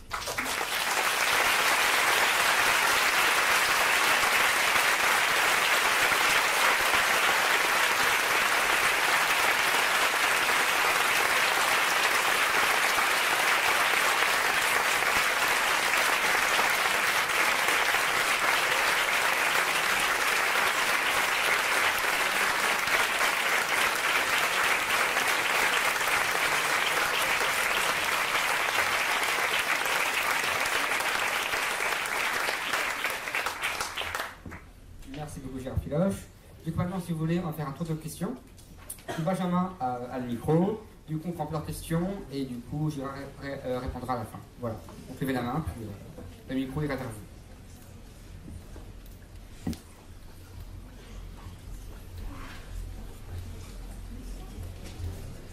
Moi, ce n'est pas une question, mais je voudrais donner un témoignage. Dans les années 70, je travaillais dans le bâtiment. Et il se trouvait que j'étais dans une entreprise où j'étais tout seul syndiqué. Ah, tout seul. Et les camarades avaient négocié la convention collective départementale, comme quoi les représentants de la commission paritaire pouvaient être des syndiqués tout court, même s'ils n'étaient pas délégués dans leur entreprise. Et de fait, je vais à la première réunion de la commission paritaire. Mon ancien patron, qui était président de la commission paritaire départementale, disait enfin, je le connais, celui-là, il a travaillé chez moi, c'est un bon ouvrier. Et puis, à la deuxième commission paritaire, le lendemain, mon chef me dit, le patron ne veut pas que tu embauches, il faut que tu ailles à la boîte. Alors, à la boîte, j'avais été au syndicat, et il voulait me licencier, parce que j'étais pas bon, etc.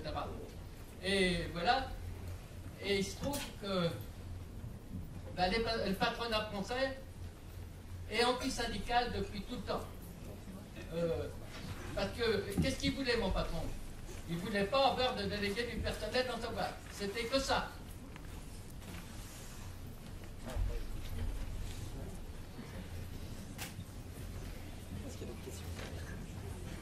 N'hésitez pas à lever la main, faites des questions. Dans le fond de la salle,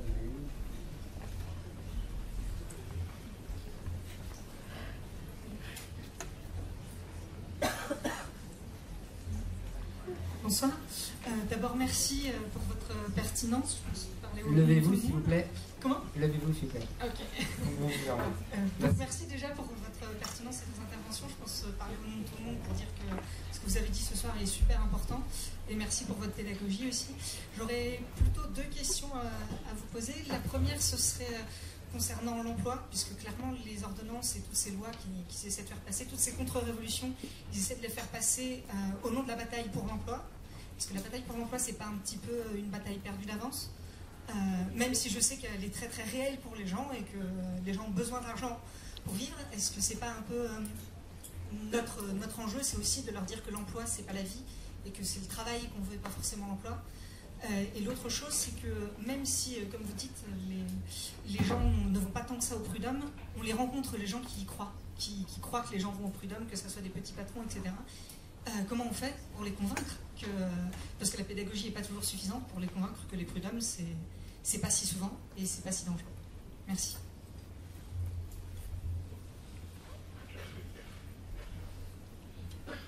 Alors, une question ici et une question là-bas après.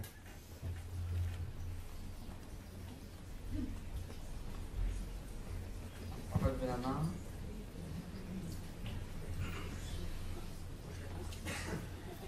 Bonsoir, merci beaucoup Gérard pour cet exposé, cette conférence. Vous parlez de vos ajouts au Code du travail français, vous faites référence à l'allemand.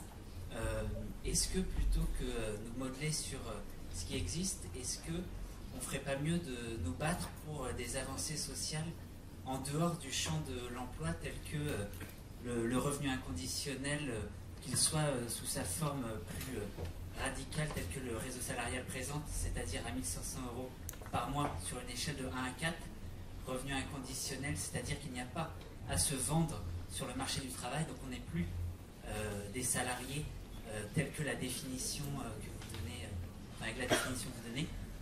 Et vu comme ça, quelle est votre position sur le revenu inconditionnel?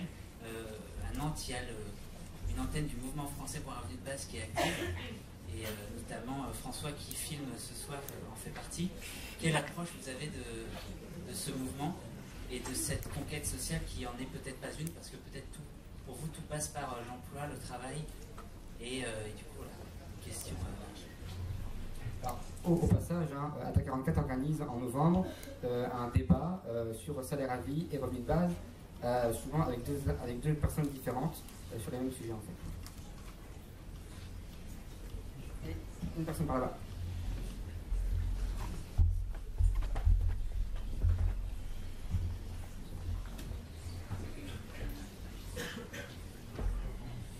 Oui, bonsoir, merci Gérard Filoche.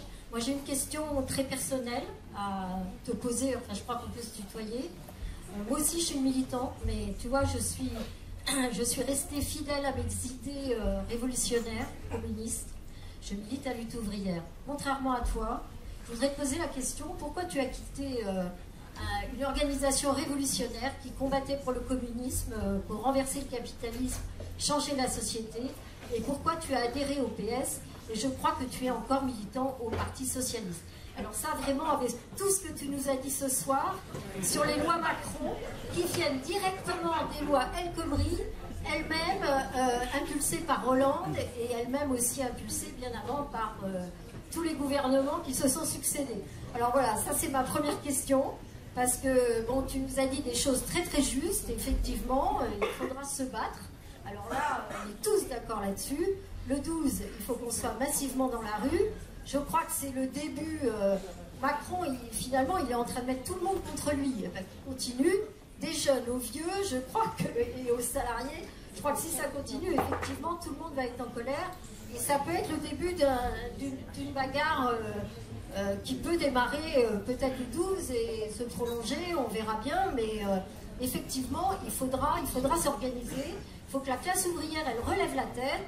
Il faut que les retraités, les jeunes, tous ceux qui sont en colère aujourd'hui, eh bien, s'organisent. Et pour moi, l'organisation, elle ne peut être que, finalement, en combattant ce système. Parce que tu mets beaucoup l'accent sur le droit. Bien sûr, le droit du travail, le droit de... Tous les droits, on les a conquis de haute lutte.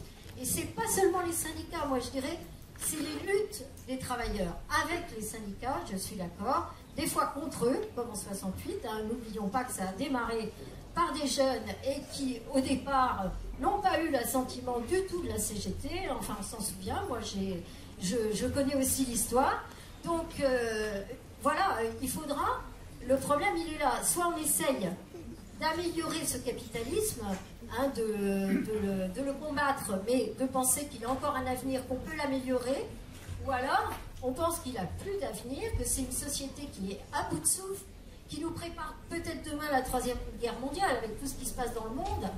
Et il faut se poser la question, par quoi le remplacer, comment le faire fonctionner une autre société. Et je pense qu'aujourd'hui, on a les moyens, dans la société telle qu'elle est, de se passer des patrons, de se passer de gouvernement ou de dictature, et qu'effectivement, on pourrait se battre pour une autre société et renverser le capitalisme. Voilà, bon, c'est pas ce que tu nous dis, toi, il faut se battre pour des droits, les droits c'est très important, la loi, mais la loi, elle n'est pas appliquée, la loi c'est la loi du plus fort, il faut créer des rapports de force, et j'espère que demain, effectivement, dans les combats contre Macron, contre toutes les saloperies qu'il veut faire, eh bien, on pourra trouver les forces, s'organiser, se rassembler, parce qu'effectivement, on est chacun, les uns contre les autres, on nous fait croire que bon, il faut se battre boîte par boîte, etc. Donc il faudra des luttes d'ensemble, il faut les organiser et il faut surtout des perspectives, un programme. Et c'est pour ça moi que je me bats. Mais quand même, explique-nous pourquoi tu es encore militant au Parti Socialiste.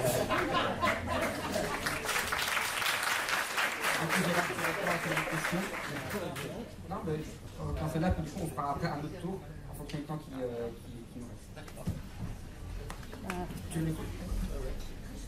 Alors, dans l'ordre, oui. Moi, j'ai vu des patrons, ils me disaient, j'ai pas de comité d'entreprise, monsieur l'inspecteur, c'est parce que les gens sont heureux chez moi. Et qu'ils ne voulaient pas déléguer du personnel. J'ai vu un cas, pour dire la petite boîte de 14 personnes. C'était pas le bâtiment, c'était la petite boucherie dans le 3e arrondissement où il y avait 8 femmes qui travaillaient pour faire de la petite finition de bijoux sur des tabourets de bois rond. 8 heures sur un tabouret de bois rond, c'est une forme de souffrance.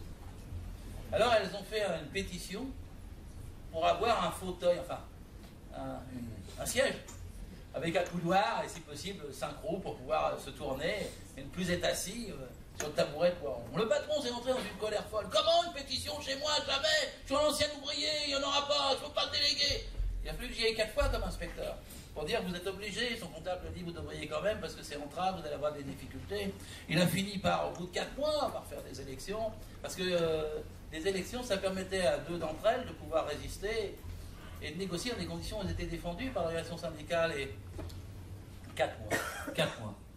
Pour obtenir, moi dans ce jour-là, en plus j'étais bête, j'étais tellement pris dans d'autres activités, je repasse par l'entreprise en allant dans une autre, et je fais pas attention. Et les femmes sont même disaient, regardez, regardez, quoi? Elles avaient tout un siège. Elles avaient gagné un siège. 4 mois de bataille en passant par des élections de délégués pour pouvoir résister à ce petit patron. Voilà. S'il n'y a plus de délégués, s'il n'y a plus de droits du tout, si on peut licencier facilement, si on peut changer les horaires et que maintenant le salarié qui refuse, il est licencié à 7 heures, donc l'accord d'entreprise est passé, tout ça, ça sautera en éclats et on regrettera le moment où même on essayait de faire valoir un droit pour avoir un délégué. Parce que quand on n'aura plus le droit d'avoir un délégué, les rapports de force, il se sera dégradé. Et la loi aide aux rapports de force. C'est l'expression des rapports de force. Avoir des mauvaises lois ou pas de loi n'aide pas à la lutte. Et la lutte est moins bonne. C'est une dialectique entre les deux. Et évidemment, les délégués du personnel, je les défends aujourd'hui. Parce que les défendre, c'est une façon de résister à l'offensive qui est faite contre nous, qui va les faire dégringoler dans toutes les entreprises ces droits-là. La deuxième question, c'était sur l'emploi. Alors, moi, quand je parle emploi, je ne parle pas forcément travail.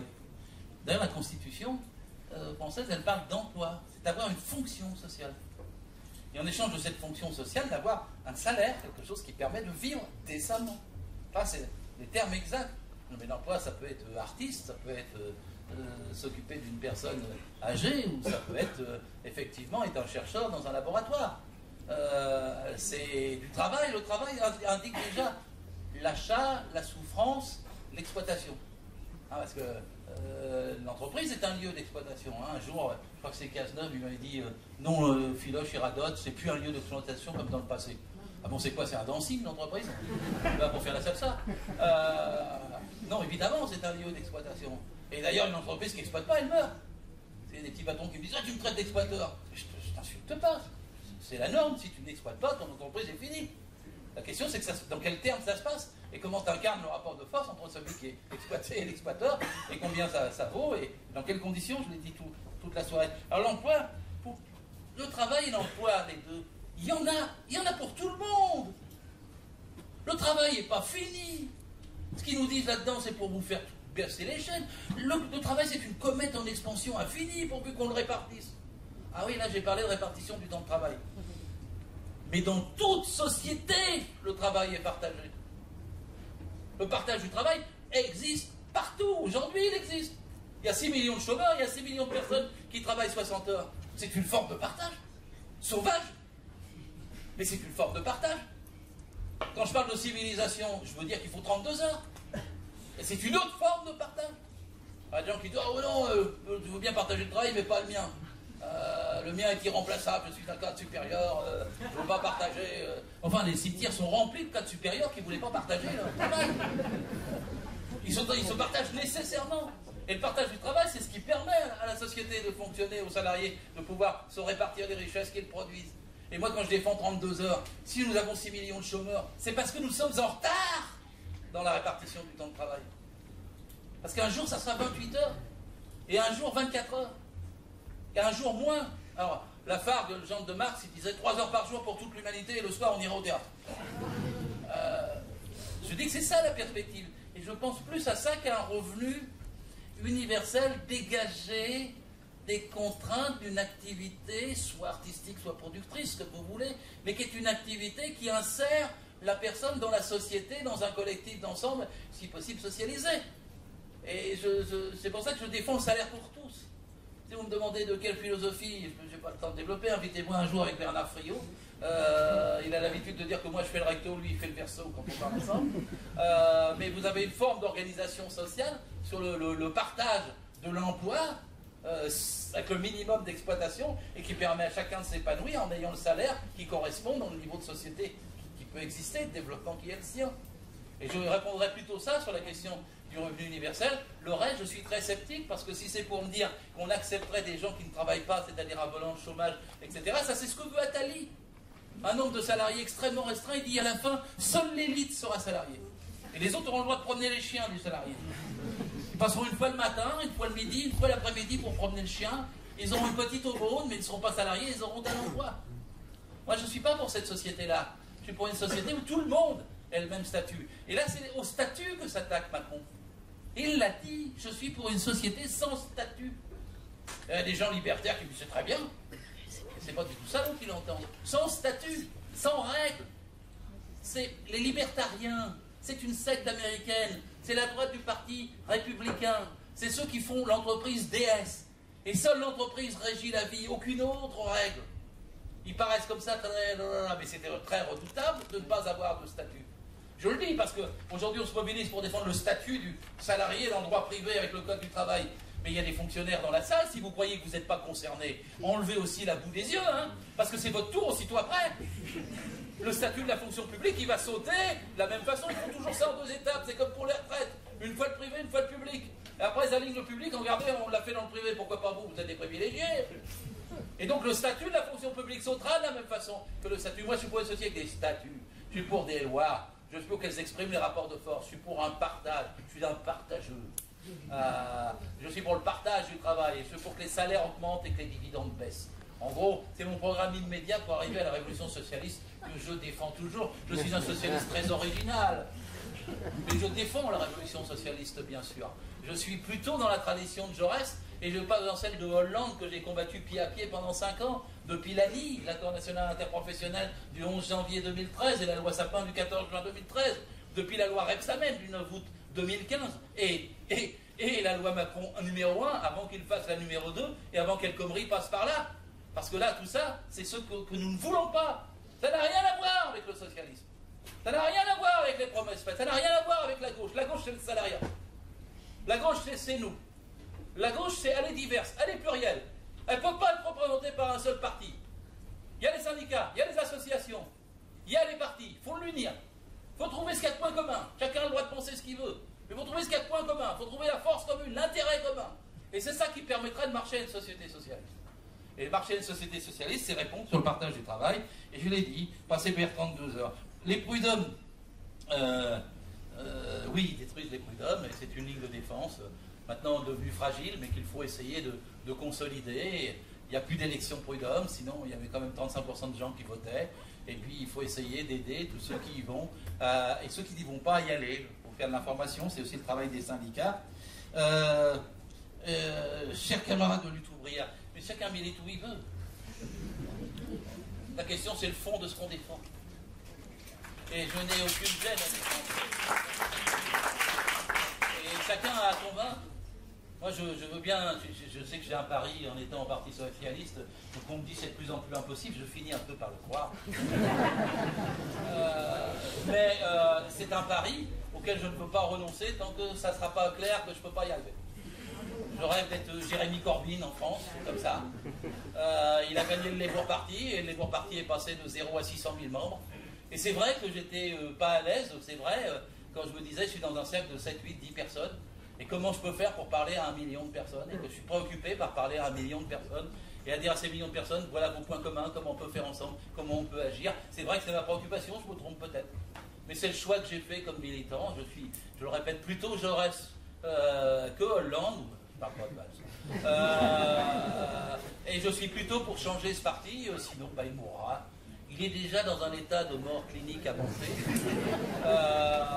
Le diagnostic est grave. L'issue n'est pas encore fatale. Il tiendra en congrès en février prochain. J'essaie d'y poser des questions politiques. Si je n'y arrive pas, j'en tirerai les conclusions. Mais je veux le dire maintenant, de toute façon, ce n'est pas le Parti socialiste, ni aucune des forces politiques qui existent qui est capable de résoudre notre problème. La seule chose qui peut résoudre notre problème, c'est l'unité de la gauche. C'est l'addition de toutes les forces. Nous avons aujourd'hui en France quelque chose comme 21 partis de gauche. Je vous compte, hein. Le NPA, je sais que le POI il s'est divisé entre POI et POID, je connais toute l'histoire, tous les détails, les prénoms de chaque dirigeant et leurs enfants. Mais je dis, c'est pas avec ça qu'on peut y arriver. Sans unifier, je propose qu'il y ait un collectif national de toutes les forces de gauche, au niveau parisien pour la nation, et dans toutes les villes de France, qui ait 2 représentants par sensibilité, et qu'ils apprennent à travailler tous les 15 jours ensemble sur ce qui les unit et ce qu'ils peuvent faire en commun comme action. Je propose de marcher ainsi pendant 1 an, 2 ans, 3 ans, 4 ans, jusqu'à ce que la gauche unie et la dynamique puissent l'emporter sur la division. Parce que je vous dis quelque chose, si nous n'avons pas cette unité, nous ne gagnerons pas. Rien de grand ne s'est fait sans unité. Et rien de grand ne se fera sans unité, sans rassembler. Le salariat, c'est maintenant combien? 24 millions de personnes actives et 6 millions de non-occupés. Pour gagner, il faut avoir la majorité de ces 30 millions. Et pour gagner la majorité de ces 30 millions, il faut prendre des précautions, il faut aller voir chaque organisation, chaque sensibilité. Il n'y en a pas une qui peut s'imposer aux autres en disant « c'est moi qui commence !» Non! Tout le monde ensemble doit travailler collectivement et doit apprendre qu'est-ce que sont les points, les éléments de programme, et sur quoi on peut se battre, et sur quoi on peut gagner, et sur quoi on va perdre. C'est valable dans les luttes, et moi je donne la priorité aux luttes. C'est valable aussi dans les élections. Vous imaginez, on n'en a pas l'année prochaine, tant mieux. Mais je vous le dis tout de suite, en 2019, vous aurez des européennes, en 2020, vous aurez des municipales. Si vous avez 5 clics de gauche, vous perdrez ce qui vous reste de code du travail. On ne gagnera aucune municipalité, on ne gagnera aucune élection, s'il n'y a pas unité. Et donc cette unité, elle implique d'apprendre à travailler en commun. Et moi, quand Lutte ouvrière à Paris vient dans une réunion unitaire, je m'en réjouis. Quand c'est le NPA également, je participe, je prends mon temps pour qu'on essaie de prendre des initiatives, des colloques, des réunions, des meetings. Il y en aura dans toute la France. Et quand c'est Attaque, quand c'est Copernic, tout ce qu'on peut additionner comme force intelligente. Et il y en a chez nous. Il y en a des créatrices. Nous sommes un des pays les plus politisés au monde. Nous sommes dans un pays où les gens ont besoin de faire quelque chose. La seule chose qui fait qu'on n'a pas gagné, je le dis moi tranquillement aux dernières élections, c'est qu'il n'y avait pas l'unité de la gauche. S'il y avait un accord à Mont-Mélenchon, nous serions au pouvoir. Et nous n'aurions pas Macron. S'il y avait un accord de la gauche, nous serions à 31% au premier tour. Et nous n'aurions pas subi ce que nous avons subi. L'autre, il a fait un putsch d'un homme de cabinet. Il est passé entre les gouttes, il n'était rien. Comment a-t-il pu arriver au niveau où il est et nous faire tant de mal? C'est aussi un peu de notre faute. C'est aussi un peu de notre faute. Moi, je dis, Macron, c'était pas le centre, c'est incompatible. On ne peut pas être à gauche et pour Macron. On ne peut pas être socialiste et pour Macron. On ne peut pas être de gauche et ne pas combattre Macron. Cette politique-là est la politique du grand capital, comme on disait dans le temps. La politique de la finance concentrée. La politique la plus brutale. Et j'ai essayé d'expliquer tout à l'heure en quoi il allait la faire. Alors, que les luttes, je vais dire un mot quand même parce que je me permets. C'est vrai qu'on a fait 14 manifs contre la loi El Khomri l'année dernière. Il y a 3,5 millions de personnes qui ont participé au moins une fois. Beaucoup. On avait 80% de l'opinion. Aujourd'hui, il y a 58% contre les ordonnances. Ça va monter aussi. On aura l'opinion pour nous. Ça se sent, y compris cette salle. Et donc on peut effectivement avoir une majorité. Mais les gens vont hésiter à faire 14 manifs. Puisqu'on les a fait et qu'on n'a pas gagné. On avait tout pratiquement, on n'a pas gagné. Ça, c'est un des crimes de Hollande. C'est de ne pas avoir entendu la pression qui était si forte. Alors qu'est-ce qui peut se passer? Tu m'as parlé de mai 68, c'est là que j'avoue mes faiblesses. Moi, je pense qu'il y aura un nouveau mai 68 un jour. Je pense que quand on ne peut pas gagner dans la rue, on gagne dans les entreprises. J'ai fait des meetings comme tout le monde l'année dernière avec Nuit debout. Mais occuper les places, ils s'en foutent, les patrons. C'est quand on occupe leurs entreprises, là, ils commencent à craquer parce que c'est le pognon. Et quand les entreprises sont occupées comme en juin 36 ou en mai 68, alors à ce moment-là, ils négocient. Ils négocient ce coup-là, ils savent ce que c'est dans ce cas-là, la négociation, et on peut gagner. Et le défi qui nous est lancé maintenant par la violence des ordonnances Macron, au mouvement social que nous sommes, qui est qui est spontanément fort, qui est très important. Enfin, fort en France, il y a 400 millions à gauche qui font de la politique sur 46 millions d'électeurs. C'est pas mal. Le problème, c'est quand il y a une élection présidentielle, vous avez des millions de gens qui ne connaissent rien, c'est pas leur faute. Ils ont été trompés, il y a Pujadas qui leur parlait tous les soirs, et il vient d'être remplacé. Il faut le travail, il faut que les 4-5 millions entraînent, convainquent.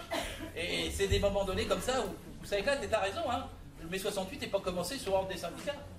Moi j'étais à Rouen à l'époque, j'ai étudié, mais je l'ai vécu. Si je milite encore 50 ans après, c'est grâce à mai 68. Mais je l'ai vécu, je sais bien, dans toute la vallée de la Basse-Seine, entre Rouen et Le Havre, toutes les entreprises, en moins de 4 jours, ont été occupées avec des piquets de grève, y compris dans les entreprises où il n'y a aucun syndicat. Le secrétaire de l'union départementale de l'époque, j'ai étudié son carnet de bord, il n'y avait pas de portable. Il notait, il disait Dubigeon, Notre-Dame de Gravilliers, il notait tout. Il disait mais là on n'avait pas de syndiqué. Mais là j'y suis passé la semaine dernière, le syndiqué m'a dit qu'on ne pouvait rien faire, que les gens ne bougeaient pas. Oh mais là on ne pensait pas. Et tout c'est parti d'une traînée de poudre. Et moi j'ai vécu, j'avais un verge évidemment, on me disait il n'y aura jamais de juin 36. C'est fini, les gens sont embourgeoisés. C'est le PMU, c'est le tiercé, c'est la bagnole, c'est le crédit, ça n'arrivera plus. Et j'avais 20 ans, on me disait ça, je ne croyais pas. Je disais, vous verrez, vous verrez, vous verrez. J'en ai 70, et je dis pareil, vous verrez, vous verrez, vous verrez.